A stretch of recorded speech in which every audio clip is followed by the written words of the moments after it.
Les invités de Marco, au micro et dans la radio. Au micro et dans la radio.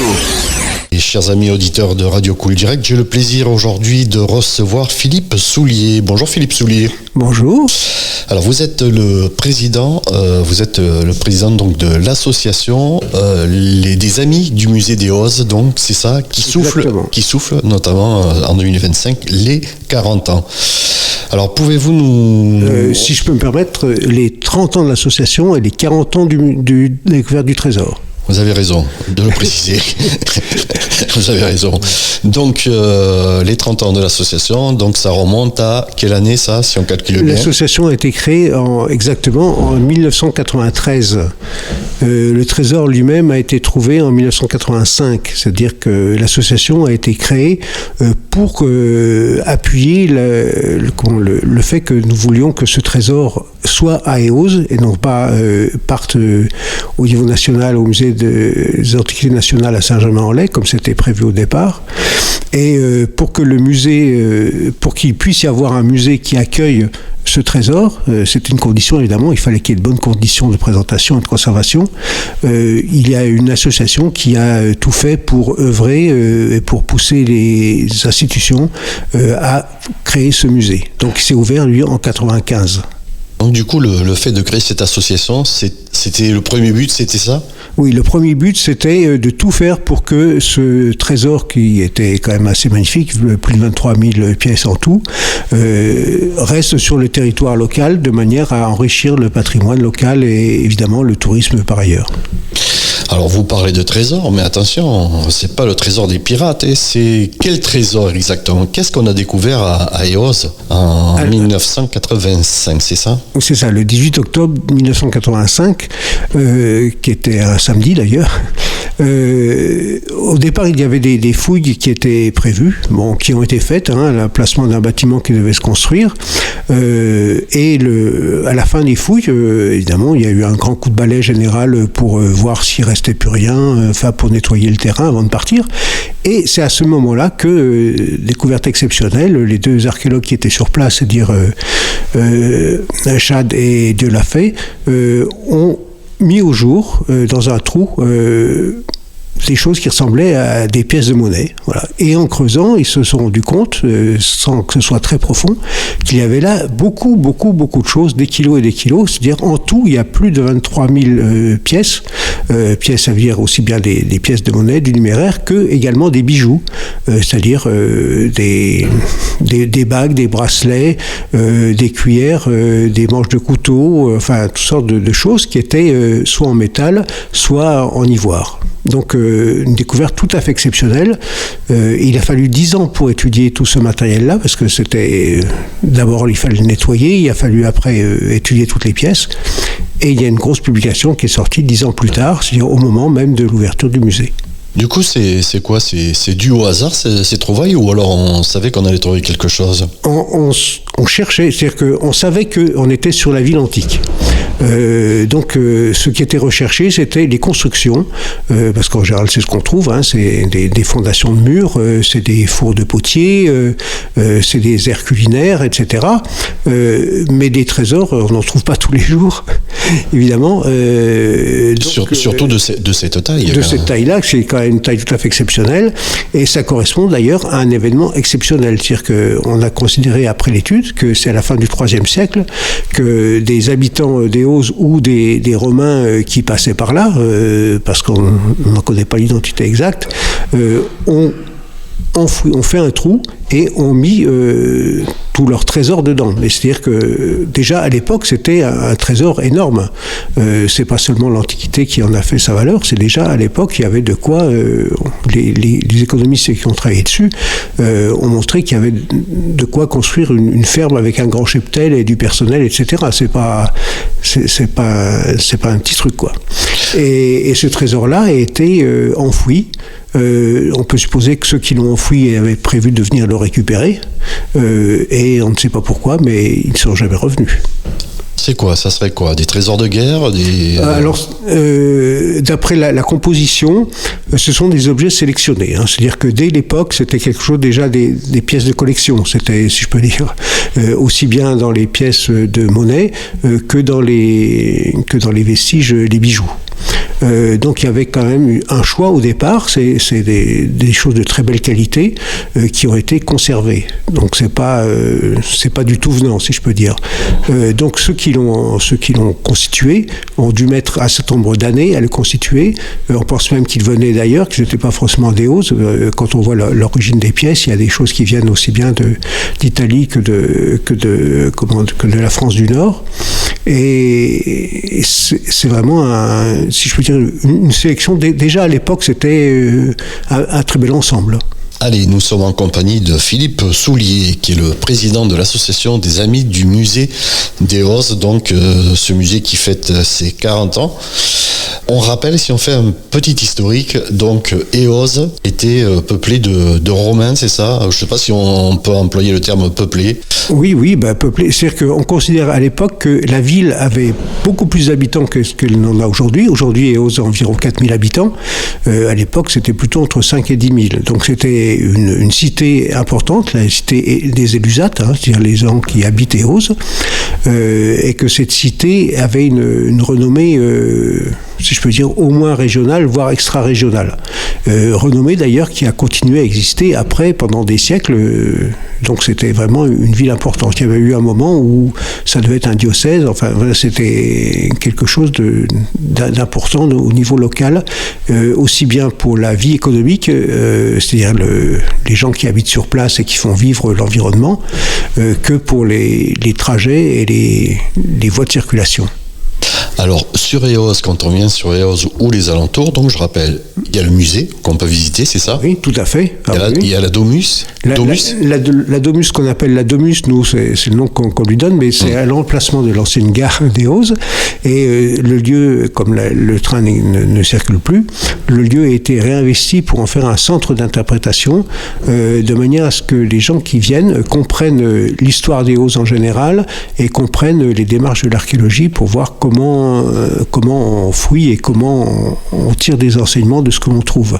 D'ailleurs, à côté, sur le même terrain, il y a un terrain qui fait plus de 20 hectares qui a été acquis par la ville, de manière à faire une protection patrimoniale. C'est un terrain donc qui est inconstructible, mais sur lequel il y a des fouilles. Il y a eu des fouilles pendant 10 ans, de 2001 à 2012, et il y a de nouveau des fouilles actuellement dirigées par Laurent Calguerin, qui est de l'Université de Pau, et qui travaille sur le site de Ceuta, donc à la Domus, depuis 2022. C'est-à-dire qu'on n'arrête pas de fouiller à Eauze, alors du coup? Non seulement on arrête. Alors ça, ce sont les fouilles qu'on appelle programmées, c'est-à-dire des fouilles qui sont dirigées par l'université et qui se déroulent quelques semaines par an. Et il y a en plus des fouilles qu'on appelle préventives, à partir de la loi de 2001 sur l'archéologie préventive, qui sont des fouilles qui sont en amont des travaux d'aménagement. Ça a été le cas à côté de la mairie sur l'île Raphaël au moment de l'extension de la mairie.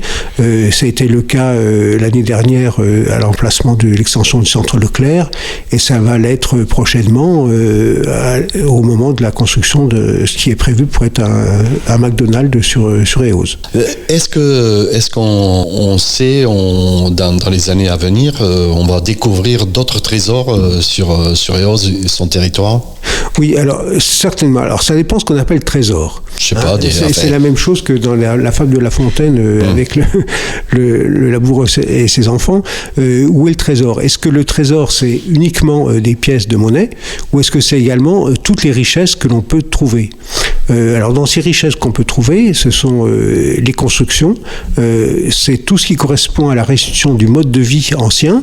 Et là, le programme de fouilles qui se fait actuellement correspond à essayer de comprendre comment les populations ont pu vivre entre les Gaulois jusqu'au Moyen-Âge, c'est-à-dire depuis le site d'Hesbérous, qui était un site de fortification gauloise, la ville antique d'Eauze et la ville du Moyen-Âge. Parce que là, il y a eu un déplacement déplacement de population, ce qui est très intéressant. Et donc le but de ce programme collectif de recherche, c'est d'essayer de comprendre quelles sont les dynamiques de déplacement de population et les relations en plus entre la ville, c'est-à-dire les gens qui habitent en ville, notamment donc sur le plateau de Ciotat actuellement, et ceux qui habitent à la campagne. Et la campagne, c'est-à-dire c'est les grandes exploitations, avec notamment la villa de Séviac, qui est bien connue par ses mosaïques, mais qui a une importance, si je peux dire, agricole très importante du temps des Romains. Et les Romains qui étaient là étaient des personnages importants, dont certains avaient sûrement des relations avec les familles impériales de Rome. Oui, c'est ce que vous me disiez hors micro, c'était la haute aristocratie romaine, c'est ça exactement, en fait. Exactement.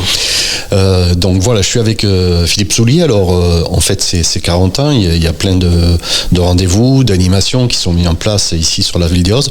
Alors vous, l'association, je sais que vous avez un colloque ou plusieurs colloques, c'est ça ?